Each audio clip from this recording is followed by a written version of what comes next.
बिहार में विधानसभा चुनाव से पहले एक बार फिर से वही हो रहा है जिस बात का डर हर बार की तरह होता है। बिहार में न सिर्फ एनडीए गठबंधन में बल्कि महागठबंधन में भी सीटों की खींचातानी जारी है। अभी कल एक वीडियो आया जिसमें सुनील सिंह हाजीपुर में एक संवाददाता सम्मेलन के दौरान ये बोल चले पशुपति कुमार पारस की पार्टी आरएलजेपी के बारे में कि हम छोटे लोगों की बात नहीं करते हैं, जिसके बाद से ये एक चर्चा शुरू हो गई कि क्या महागठबंधन से पशुपति पारस को बाहर निकाल दिया गया है। आपको बता दें कि ये जो पूरी खबर है इसका एक बुनियाद समझिए। जब सुनील सिंह की आप बात को समझेंगे और उसको जब गौर से सुनेंगे तो पहली बार जो उनके मुख से निकलता है वो ये है कि हम छोटी मोटी बातों पर चर्चा नहीं करेंगे। पारस जी के लिए क्या प्लान है? अब देखिए इससे बहुत छोटा छोटा बात है, कोई सारगर्भित बात हो तो आप पूछिए, हम बता देंगे। अब इतना छोटा छोटा लोगों का बात पूछ रहे हैं तो उसी का जवाब देने के लिए लोग बैठे हैं। दूसरी बार में वो कह जाते हैं कि हम छोटे लोगों की छोटी छोटी बातों पर ध्यान नहीं देंगे। उनका इंटेंशन पशुपति कुमार पारस को नीचा दिखाना नहीं था, बल्कि उनका इंटेंशन ये कहना था कि ये छोटी मोटी बातें हैं, हम जिस बड़े पर्सपेक्टिव पर बात करने बैठे हैं उस पर हम बात करते हैं। अब पशुपति कुमार पारस महागठबंधन में है या नहीं, इस पर समझिए हम आपको बताने जा रहे हैं। जो चीजें हमारे पास हैं उसके रिगार्डिंग हम आपके सामने वो डाटा रखने जा रहे हैं जिस पर हम आपको आज समझाएंगे कि वो पार्टी में है महागठबंधन में या नहीं है। फिलहाल नमस्कार, मैं प्रकाश चंद्र और आप देख रहे हैं प्रकाशवाणी। अगर इस वीडियो को फेसबुक पर देख रहे हैं तो पेज को फॉलो कर दीजिएगा जरूर से। अगर यूट्यूब पर देख रहे हैं तो चैनल को सब्सक्राइब कर दीजिएगा। बात ऐसी है कि महागठबंधन के सीटों में खींचातानी चल रही थी, लेकिन अब ये है नहीं थी। महागठबंधन पर अब बस सीटों का एक गणित बिठाना बाकी है। कौन कौन पार्टियां इस महागठबंधन में है वो स्पष्ट है।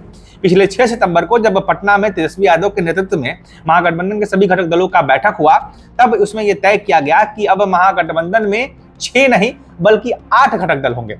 जी हाँ, पहले से 6 कौन कौन है ये भी जान लीजिए। पहले से 6 जिसमें राजद है, कांग्रेस है, वीआईपी है, माले है, सीपीआई और सीपीएम है। ये 6 पार्टियां मिलकर महागठबंधन बनाती है और पूरे बिहार के विभिन्न विधानसभा सीटों में चुनाव लड़ती है।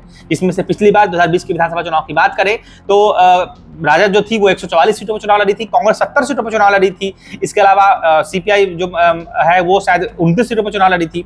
पिछली बार वीआईपी महागठबंधन का हिस्सा नहीं था, जो मुकेश सहनी की पार्टी है। इस बार वीआईपी 40 सीटों की मांग कर रही है, कांग्रेस भी 60 से 70 सीटों की मांग कर रही है। तो ऐसे में तेजस्वी यादव के लिए संकट है, उधर सीपीआई भी 40 सीटें मांग रही है। तो उसके लिए एक संकट ये पनप गया है कि अब अगर आरजेडी अपने सीटों से कटौती करता है तो फिर उसमें से 2 पार्टी और भी शामिल हो गया है, 6 के बदले 8 घटक दल हो गए हैं। तो क्या करेगी? तो इसी पर एक खींचातानी का माहौल बना हुआ है।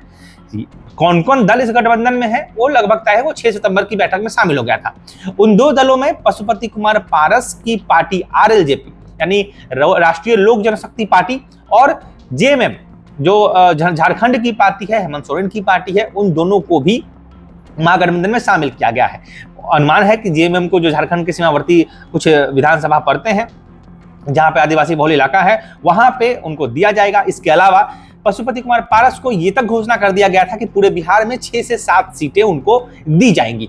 तो इस तरह से अगर इस बात पर चर्चा करें कि जो 6 सितंबर की बैठक से जो डाटा सामने आया था, तमाम अखबारों में, तमाम बड़े चैनल्स पर ये लिखा गया था, चल गया था कि पशुपति कुमार पारस की आरएलजेपी को, राष्ट्रीय लोक जनशक्ति पार्टी को महागठबंधन में शामिल कर लिया गया है। हेडलाइन बन गई थी कि अब महागठबंधन 6 नहीं बल्कि 8 दलों का एक सामंजस्य बनाकर अगले विधानसभा चुनाव में उतरेगा।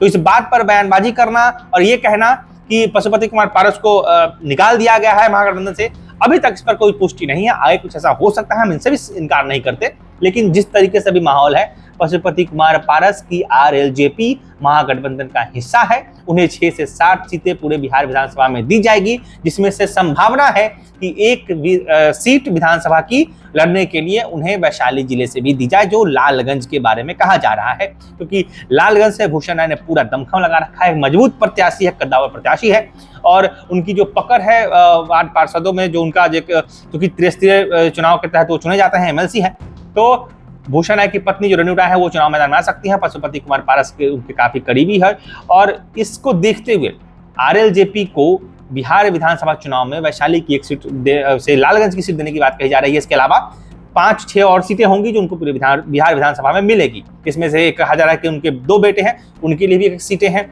उसके अलावा उनके और कोई सहयोगी जिनको सीटें दी जाएगी ताकि वो अपना अस्तित्व आने वाले चुनाव में मजबूत कर सके। साथ ही जो चिराग पासवान के एनडीए में शामिल होने से, पिछली बार 2020 के चुनाव में चिराग पासवान अकेले लड़े थे पूरे बिहार में चुनाव, वो घटक दल का हिस्सा नहीं था एनडीए का।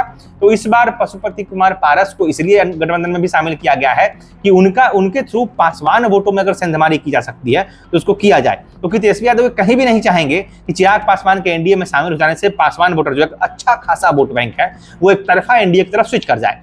तो इसके लिए भी जरूरी है कि वो गठबंधन से किसी भी हाल में थोड़ा बहुत ऊपर नीचे भी करके रखना हो, तो पशुपति कुमार पारस को वो बाहर नहीं करेंगे। हालांकि 6 सितंबर की बैठक में स्पष्ट हो गया था, बाकायदा स्पष्ट था कि शामिल कर लिया गया है। सीट कितनी मिलेगी इस पर चर्चा थी, और ये भी कोई बहुत बड़ी चीज नहीं है। पशुपति पारस की स्थिति भी वैसी नहीं है कि वो अपने जीत पर अड़े रह सके। गठबंधन उनको 5, 6, 7 जितनी भी सीटें देगी उस पर वो लड़ेंगे, उसके अलावा कोई दूसरा विकल्प ही नहीं है। तो ये कहना कि पशुपति कुमार पारस को फिलहाल गठबंधन से आउट कर दिया गया है, शायद कोरा झूठ होगा जब तक इस पर कोई आधिकारिक पुष्टि नहीं आती है। फिलहाल प्रकाश चंद्रा इस पूरे गठबंधन पर, महागठबंधन पर क्या कहिएगा, हमें जरूर कमेंट बताइए। और इस तरह से हम लगातार आपके सामने रूबरू होंगे बिहार की चुनावी सरगर्मियों के साथ, उसके चुनावी मुद्दों के साथ। बना रहे अमरपाली मसाले देते हैं आपको शुद्धता की गारंटी। लजीज थाली बनाए अमरपाली, एक बार जरूर ट्राई कीजिए।